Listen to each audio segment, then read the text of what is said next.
what brings you the most joy in working with whiskey and bourbon and working in this industry? Drinking it? No. Yeah, sure. Sorry, the second most joy.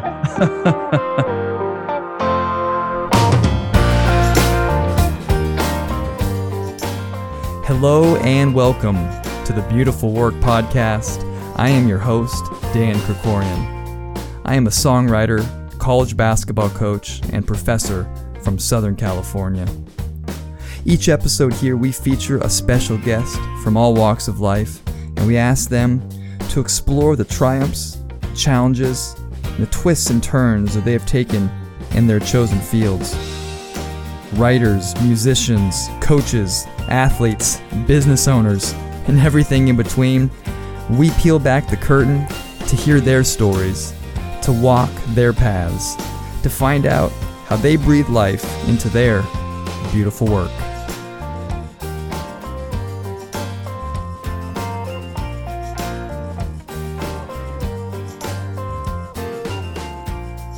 Well, thank you guys for tuning in to this edition of the Beautiful Work Podcast.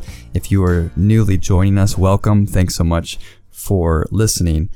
This is the middle of a special week on the podcast called Whiskey Week, where I've had the pleasure of interviewing tons of people all across the whiskey bourbon industry and kind of doing a deep dive into what it's all about. And we are in the middle of that week right now. Today's guest is Carla Carlton, which I will get to in just a minute. She's a fantastic guest and has done so much in the industry. Before we do, a couple ways that you guys who are listening, if you enjoy this podcast, that can help out, is to go to iTunes or Spotify and rate, like, and leave a comment about the podcast. It really helps other people find it and that are interested in this kind of content as well.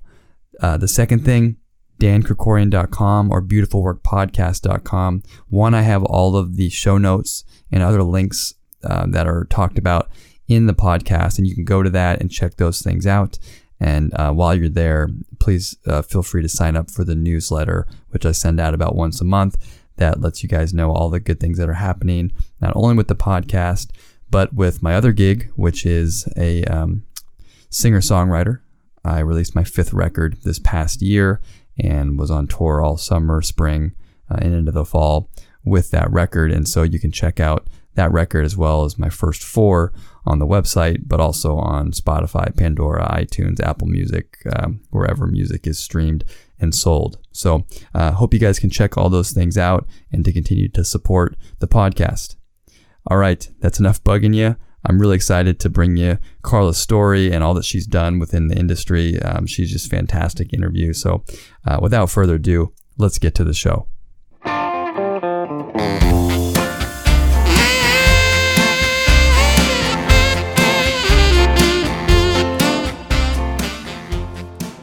Carla Carlton is the managing editor for Bourbon Plus, a magazine and blog that introduces the people, stories, and science behind the bottles.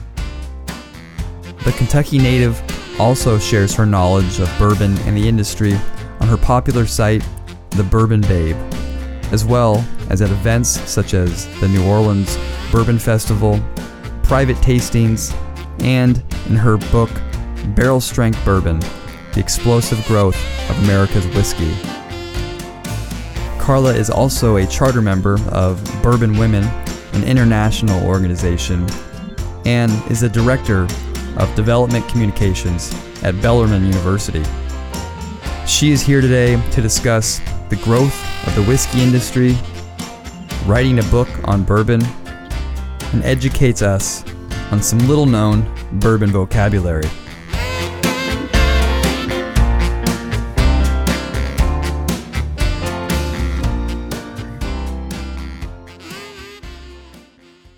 Carla, thank you very much for coming on the podcast. It's great to have you. Yeah, thanks for having me.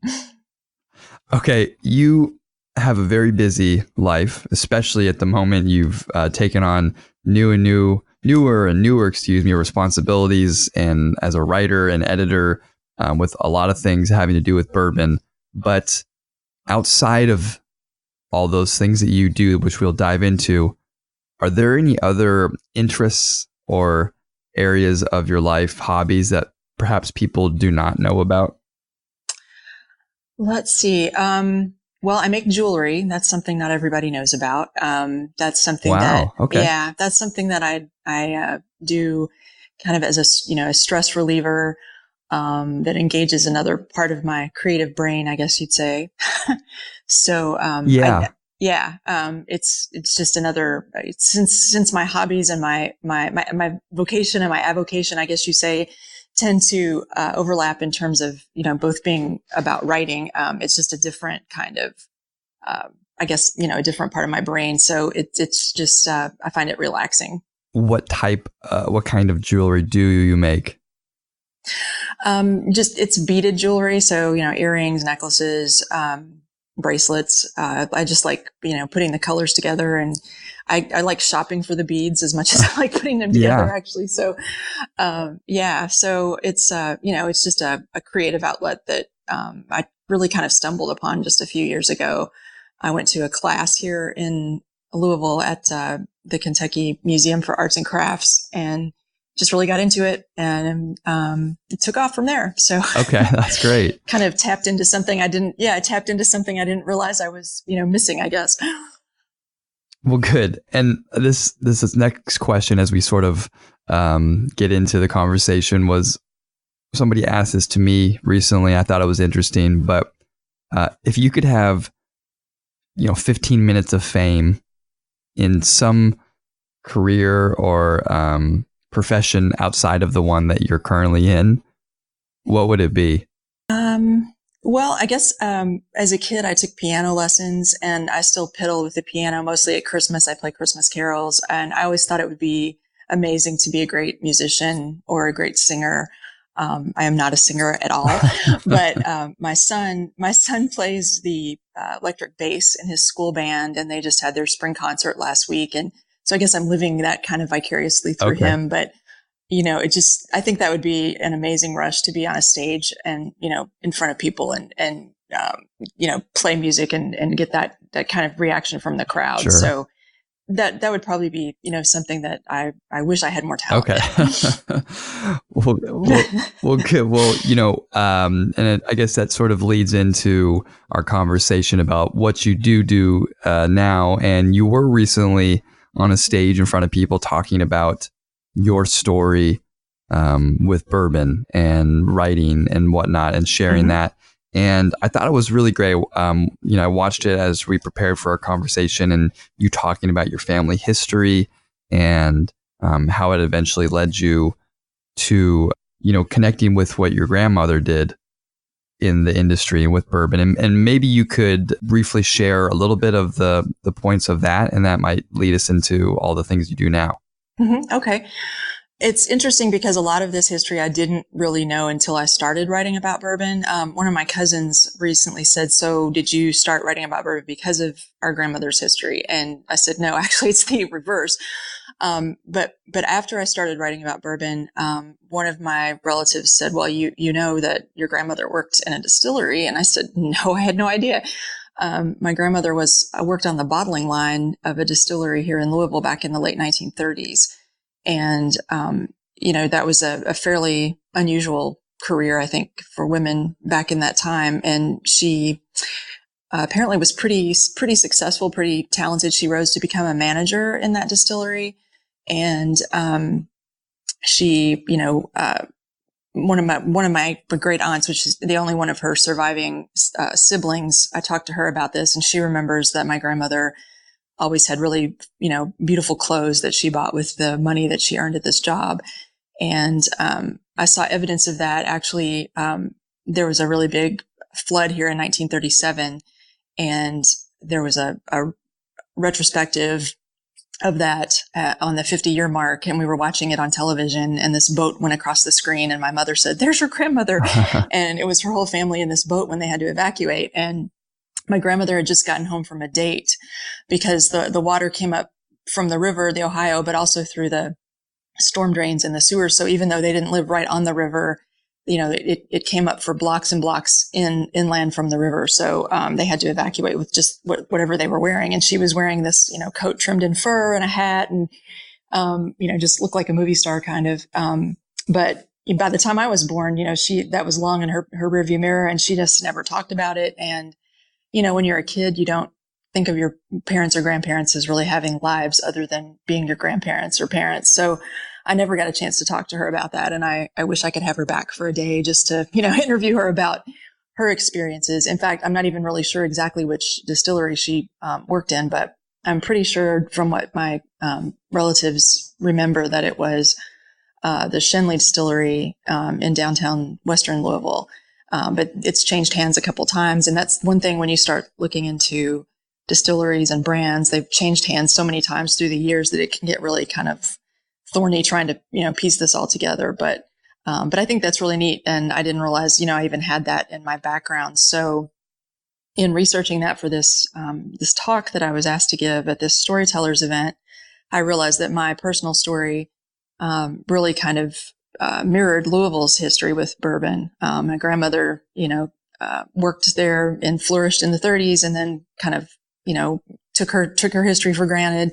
By the time I was a teenager and a young person here in Louisville, Prohibition had wiped out all of our history along the river with bourbon. I had no idea that there'd ever been a whiskey row here in Louisville.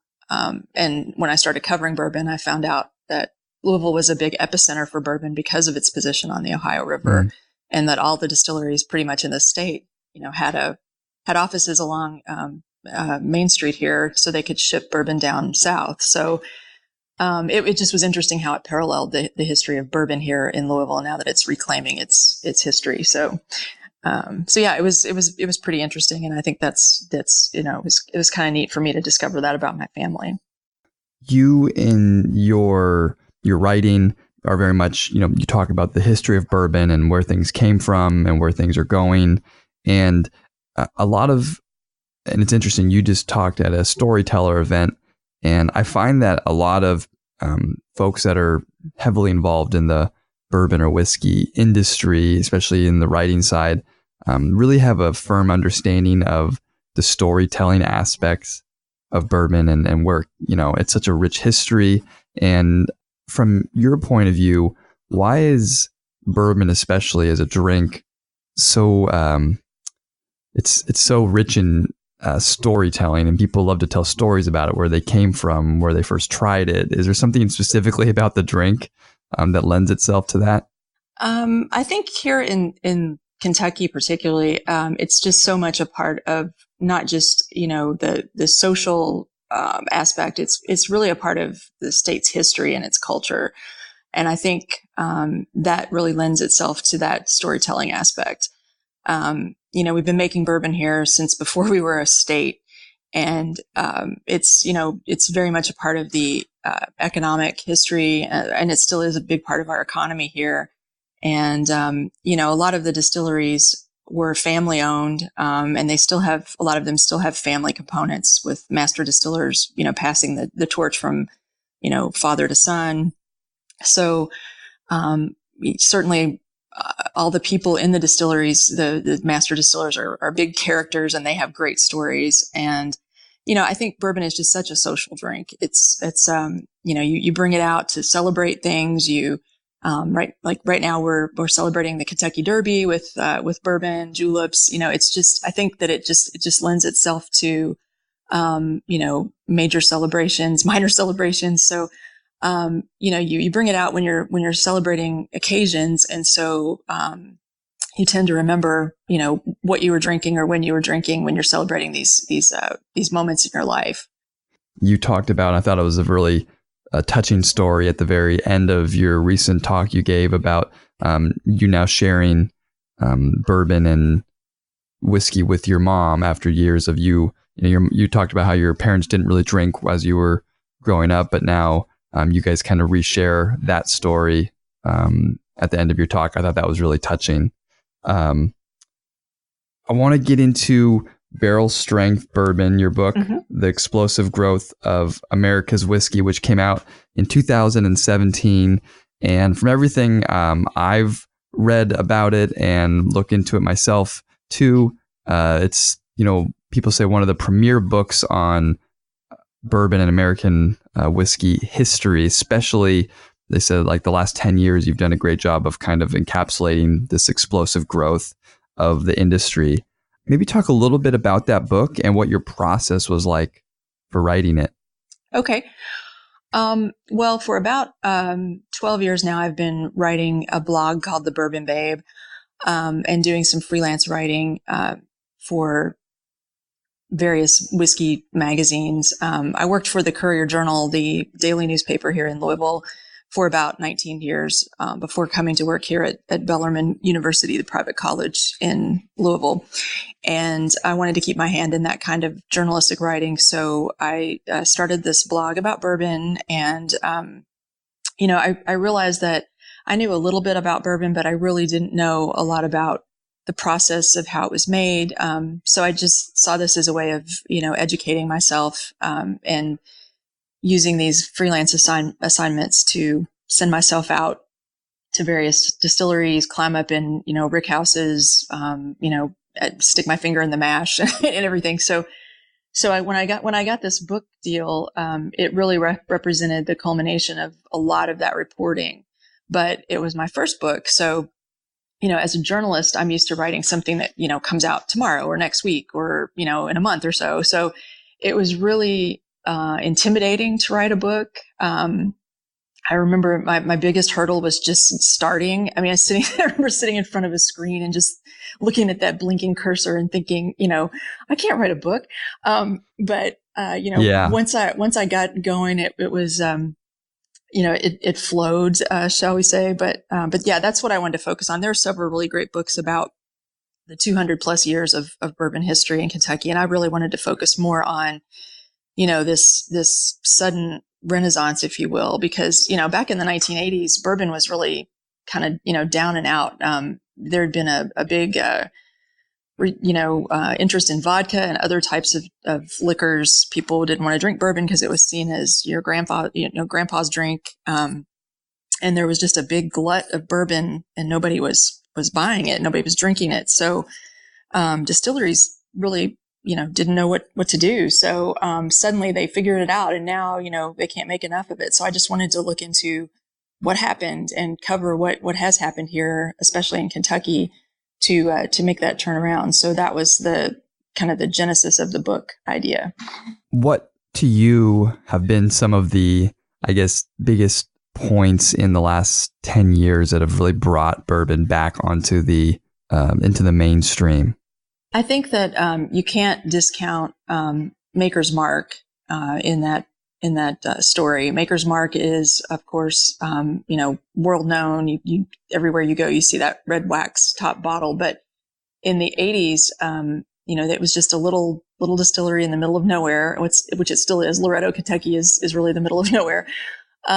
But they decided to take a page from Scotch makers. Scotch was actually pretty popular at that point in the 80s. People were paying a lot for single malt Scotch, and they said, well, if people are willing to pay a lot for Scotch whiskey, let's present ourselves as something that's worth spending more for. And so they had a series of advertisements that said, Maker's Mark, it tastes expensive and is, which I remember seeing as a kid and thinking, why would you advertise that you cost more? But, it worked. It was, let's position ourselves as a premium product. And people, people bought that and they started, buying Maker's Mark. The Wall Street Journal came to Maker's Mark to do a story about it. And when they put that on their front page, suddenly Maker's Mark couldn't keep up with the demand. And other distilleries followed suit. And then you had the development of, these premium products like single barrels and small batch bourbons, the small batch collection from Jim Beam, which is, Knob Creek, Booker's, Baker's, Basil Hayden, things like that. You've also had, the rise again of cocktails, classic cocktails, which was aided by shows like Mad Men.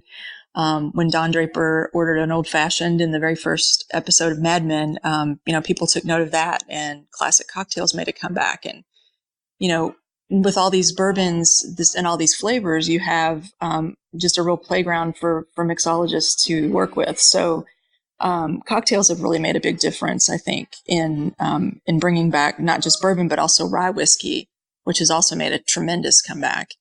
And you do have young people. There's a new generation, and they are experimenting, and they've fallen in love with bourbon. So I think those are some of the main components of the comeback of bourbon. We welcome now to the show the prominent bourbon historian and writer Susan Reigler, as she expands upon the ideas Carla gave for why bourbon has continued to soar in popularity in the past decade.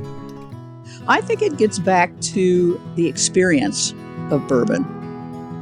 And of course, think about in your state, Napa Valley, Sonoma, the wine country industry. That's a huge tourism draw. No one has stopped drinking wine. Somehow that hasn't gone out of fashion. And of course, it's a great draw to have the countryside around Napa and Sonoma and other regions in California where wine's produced, because there are attractions, there are hotels, there are restaurants, there are spas, there are places for people to come and have experiences for vacations, whether it's a weekend or a week or longer than that. And Kentucky is now very much tuning into that. It's been happening for a while, but you now see that you have more and more distilleries that are opening restaurants, that have resident chefs, that are doing things to have people come and stay longer than just a couple of hours to visit the distillery, but to create more experiences, to have special dinners. There are boutique hotels planned for at least a couple of distilleries, and the whole revival of tourism in downtown Louisville with Whiskey Row, and again, distilleries, restaurants, bars, the Urban Bourbon Trail in Louisville. I think that's very much what the bourbon industry is doing, is saying, this isn't just about a beverage, this is about a lifestyle.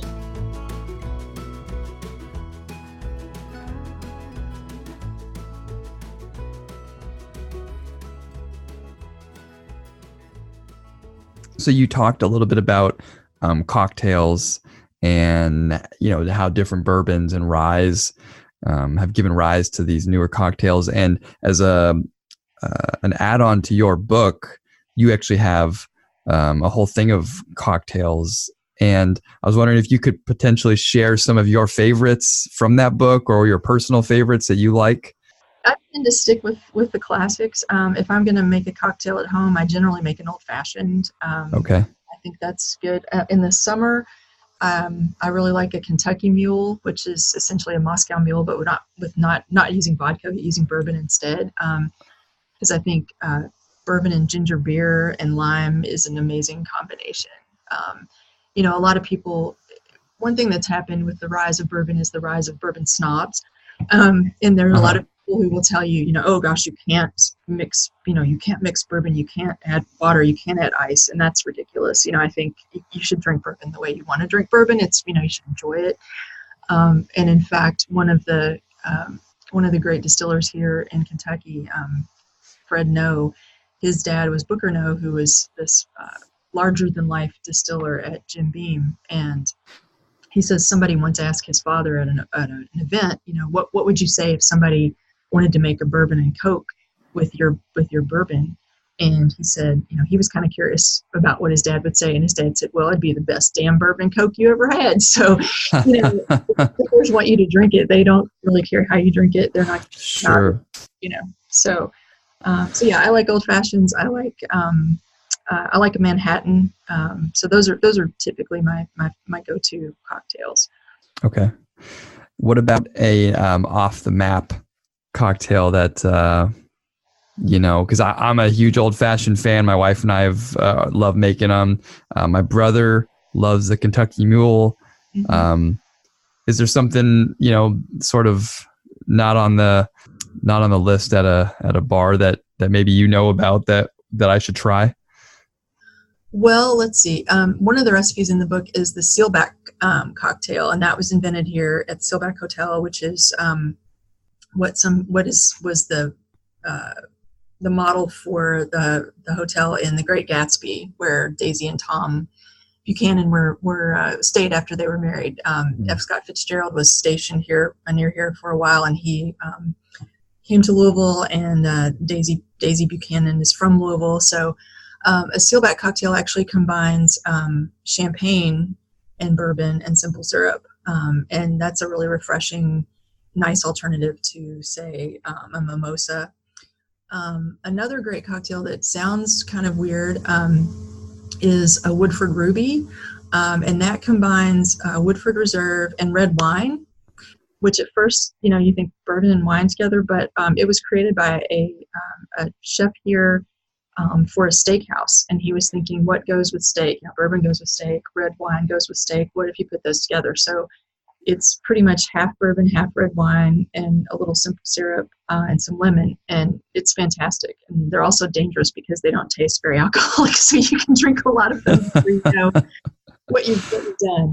But that is something that, a lot of people really kind of, shake their heads like, are you kidding me? But, that's a great cocktail. That's good to know. Chris Morris is, going to be on this podcast with me. And so I have to, the master distiller for Woodford, as you know well. So he, I'm sure be happy to know about Woodford being used for all sorts of different ways.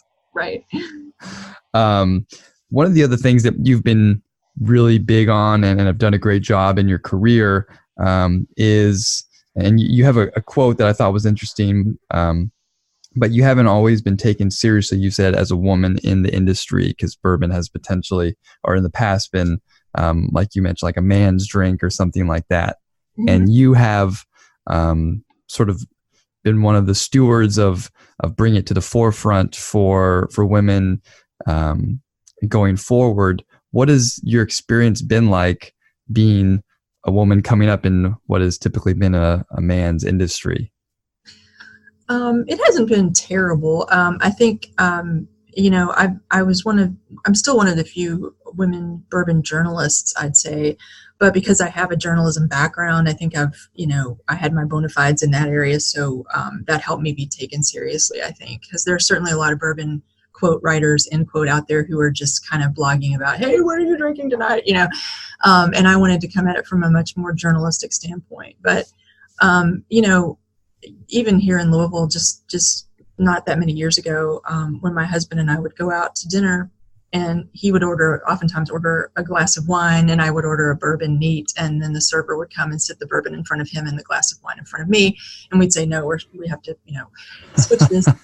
There's an assumption, for whatever reason, that, the woman isn't drinking the neat bourbon, or you order it neat and they say, oh, are you sure that's how you want it? And it's like, well, yeah, that's why I ordered it that way. So sure. So there is, it's kind of, in some ways I don't mind it, because it's kind of, it's kind of cool to be, to surprise people in that way. But right. Well, women have been drinking bourbon forever. It's just that, I think the industry itself has missed out by not marketing to women at all. I'm a member of a group here that's founded in Louisville called the Bourbon Women Association. It's a networking group, and we have hundreds of members now across the country. And one of our purposes is to provide information to the industry about what women want, prefer, so that they can use that to more effectively market to women. And one of the interesting things that we've been able to tell them is that at all of our events, we have blind tastings. And invariably, I think at every single one of them, the women prefer the highest proof bourbon that we serve in these tastings. And, it's just interesting, because I think people, assume that we would want the sweetest, whatever. We have a cocktail contest in our association that's called the Not Your Pink Drink Contest. And one of the rules is it can't be pink. The resulting cocktail can't be pink, and you can't put an umbrella in it. We don't need that. So, I think there are just these misconceptions out there about what women want to drink and what they like to drink and how to market to them. So I think that, we can provide valuable information to the industry about how to market to women. And you mentioned at the beginning of what we were just talking about, with you being a journalist and wanting to help in that way, and that's been your career and your profession. And so now you are also one of the managing editors or the managing editor of Bourbon Plus magazine. Mm-hmm. And I know I'm personally very excited about it. It sounds like it's going to be a fantastic project. And so maybe talk a little bit about that and your involvement with Bourbon Plus. Bourbon Plus is a new quarterly magazine about bourbon, and I'm excited about it too. It's the editor, Fred Minnick, and I are both based here in Louisville, and we've known each other for years. We both have covered the whiskey industry. Fred had written for years for a magazine called Covey Rise, which is about bird hunting. He'd written a column on, I think it was called After the Hunt, like what do you drink after you've killed all the birds? And so he had a relationship with the publisher of that magazine. It's based in Birmingham, Alabama. And so he had long wanted to start a bourbon magazine, Fred had, and they, decided to collaborate and start this magazine. And when Fred asked me to be managing editor, I jumped at this chance because the idea behind it is to tell, long form stories about the people and the science, the personalities behind the spirit. And I think a lot of, there are definitely spirits magazines. There aren't many that focus just on, primarily on bourbon. I need some bourbon. And the ones that, a lot of the ones that do are doing mainly, little snippets, reviews, kind of news releases. And, as I mentioned before, there are so many personalities in the industry, from the master distillers to the owners to the chemists to, just the farmers. There's so many people that bring that bottle of bourbon to you, and we want to tell their stories. And then there's so much science behind it. When I first started writing about bourbon, I thought, how did moonshiners ever make this stuff? There's so much chemistry and, so, in the issue that's coming out this summer, we have a big story about oak, from the acorn to the sawmill to the cooperage, how that works, and why oak and how it's sawn to just all these really interesting things that nobody else is talking about. We just did a big story about yeast and the yeast strain and what role that plays. So I'm just really excited to tell those kinds of stories. I'm also writing a column in each issue called Amateur Hour, which is aimed at people who are newer to bourbon and tries to answer some of the questions they might have. So really, we're hoping it's a magazine that appeals to everyone from, newcomers to aficionados. You'll find something in there that will interest you. And it has beautiful photography, and it's, I think it's 75% content, 25% ads. So it's a beautiful magazine and a great read. And so I hope people will check it out.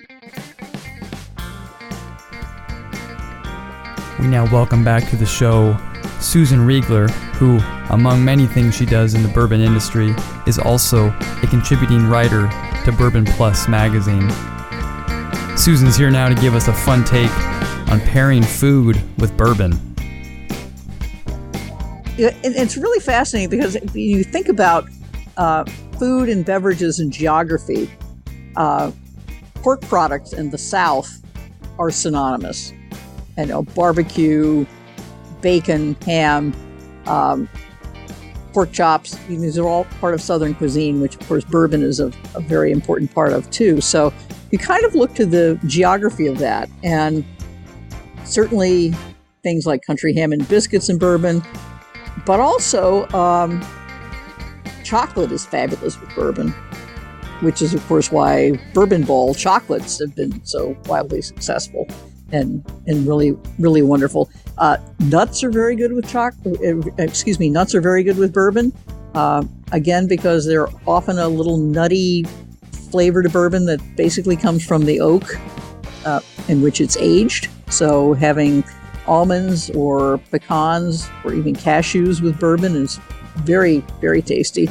So, think about the nice thing about describing bourbon is that you use fruit descriptors, nuts, spices, things like vanilla and caramel, chocolate. And I think that's another thing that appeals to people is that there's so many rich food notes in bourbon that they can recognize that you can play around with it and try different things. Some bourbons have more of an apple note. Some have more of a banana note or a cinnamon note. And so you can do a little playing around with matching or contrasting flavors. And that's a lot of fun.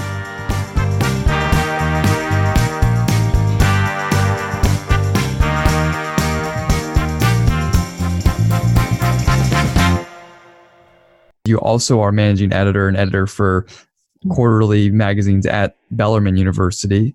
Mm-hmm. And you also, I read in your bio that you write speeches for the president sometimes. I wanted to ask about that part of your life as well, the speech writing and working at a university and how that kind of ties in overall. Well, I try not to get these all confused. Right. But there is some crossover, interestingly. The Maker's Mark, I guess he's chairman emeritus, Bill Samuels Jr., who's a big character. He is on our board of trustees here at Bellarmine University and was chairman of our recent capital campaign. So there's some bourbon money here at the university. Bellarmine is a private, independent Catholic university in Louisville, and I came to work here about 12 years ago to work with a former colleague from the Courier-Journal. Journalism's a very small, interconnected world.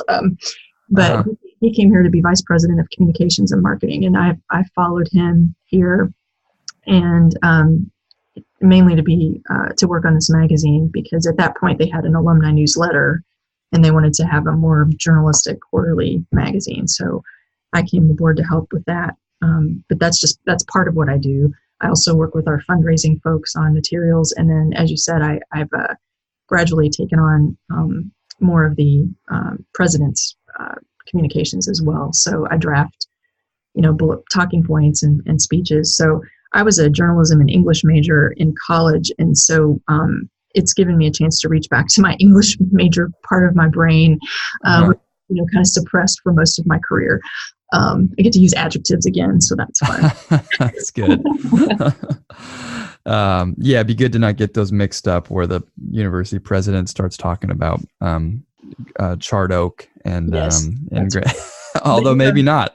You mentioned Chris Morris. He's a graduate of Bellarmine, so that's interesting. I wrote a magazine story about him because he is also he's an art graduate of Bellarmine. He was an art major, and he's a sculptor. He's a wood sculptor. So that's his hobby. And he had some pieces in an alumni art show here, and that's how I discovered that connection. So so it is interesting the crossover that I found here, that has allowed me to explore both sides of this.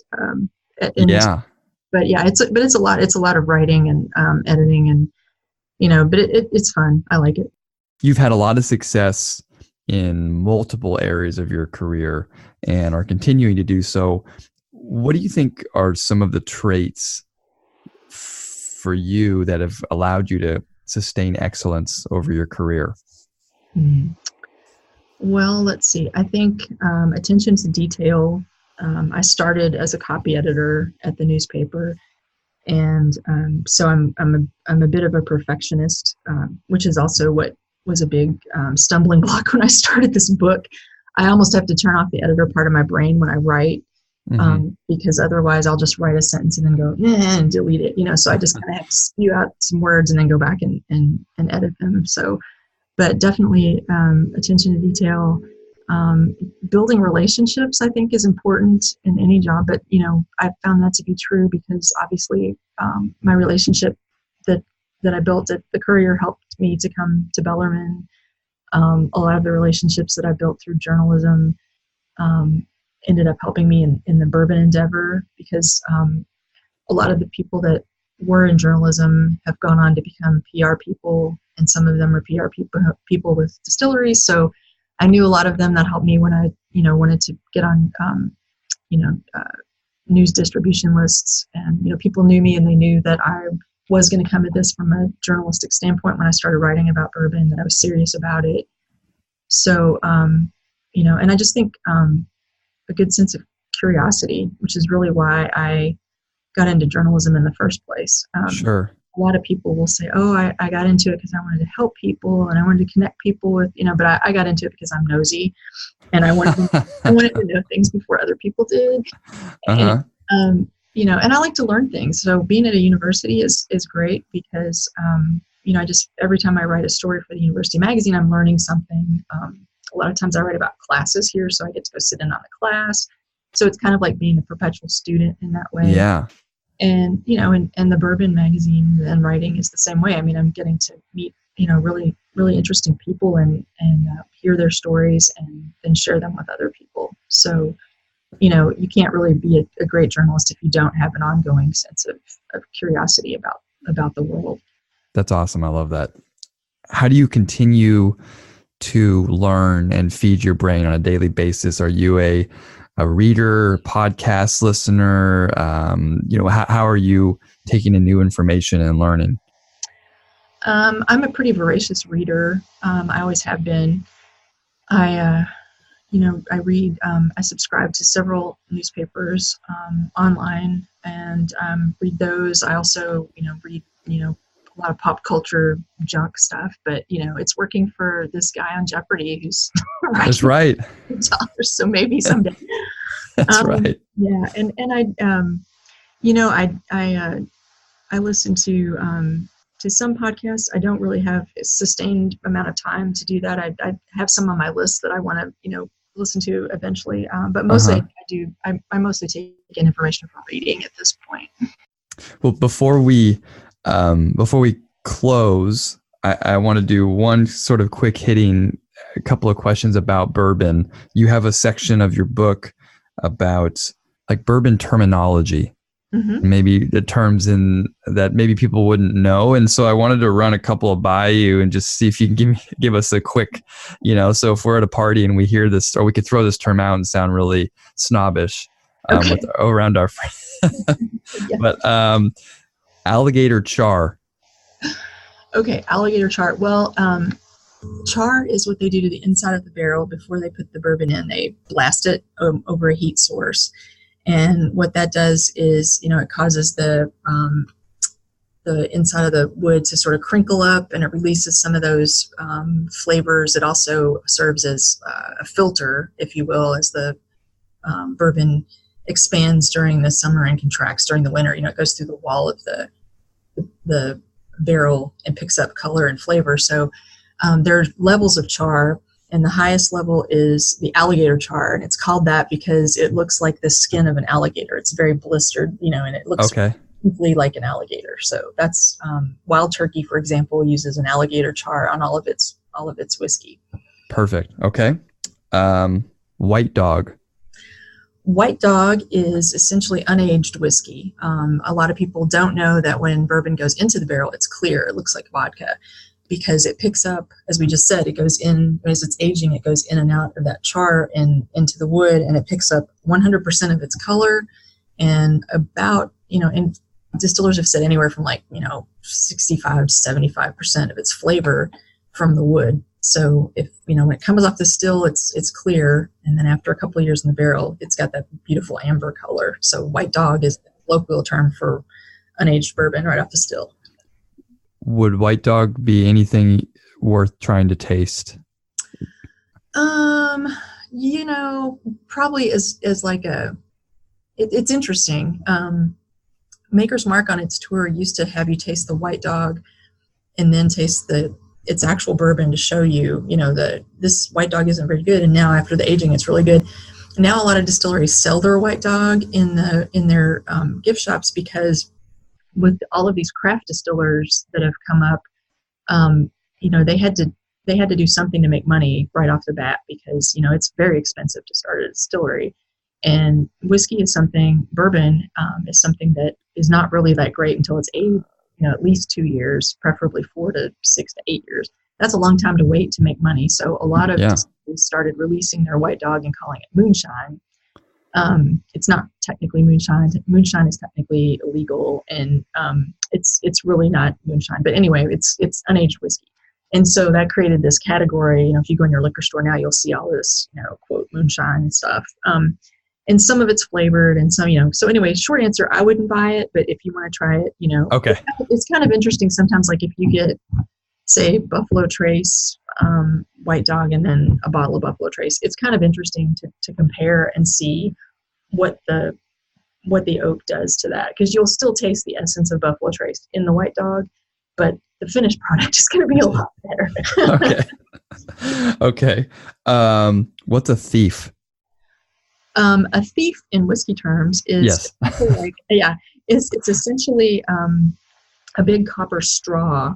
And, when you're a kid and you're messing around at the table, you put your straw in your drink and put your thumb over the end of it and, pull a bunch of it out and spit it at your sister or something. Yeah. Mm-hmm.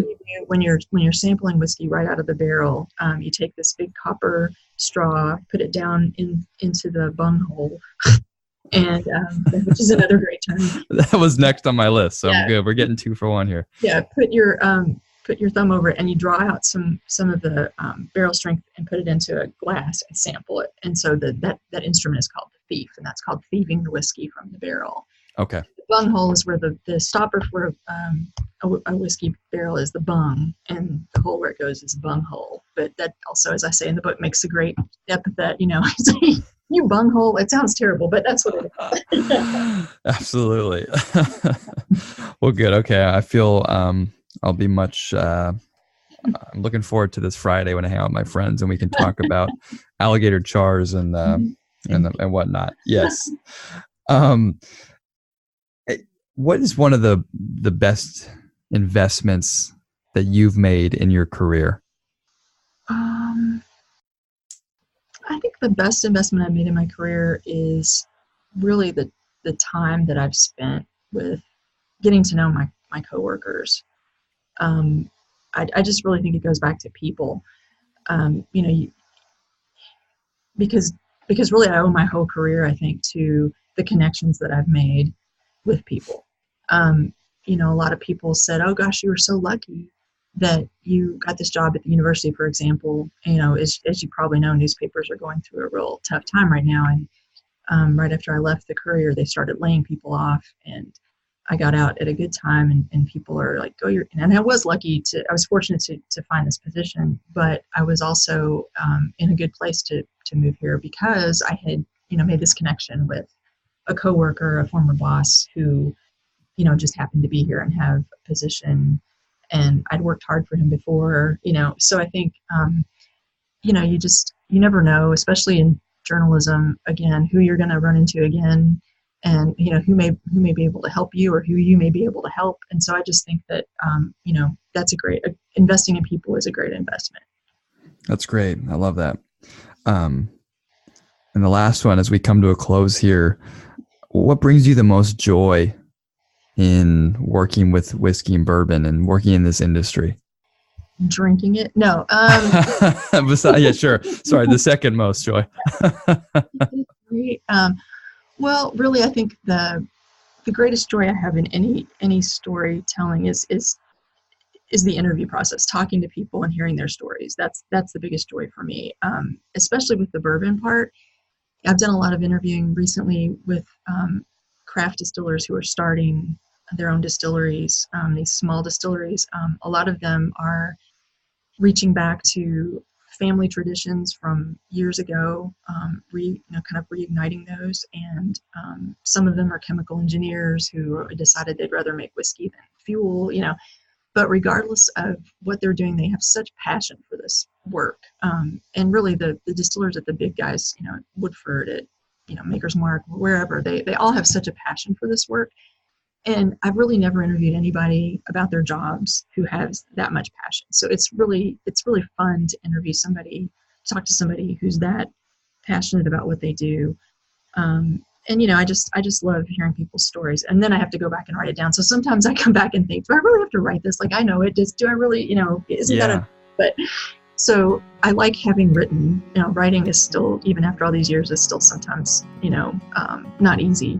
Yeah. But, so the joy part is definitely, just hearing people's stories, because people love to talk about their own stories. And once you get them going, they're, they love to tell their stories. So that to me is the real joyful part about it. A lot of people don't think they have a story until you ask them questions about it. And, but everybody has a story. Sure. And, I really like, whether it's for Bourbon Plus or whether it's here at the university, I love being able to, find those stories and draw them out of people and then share them with readers.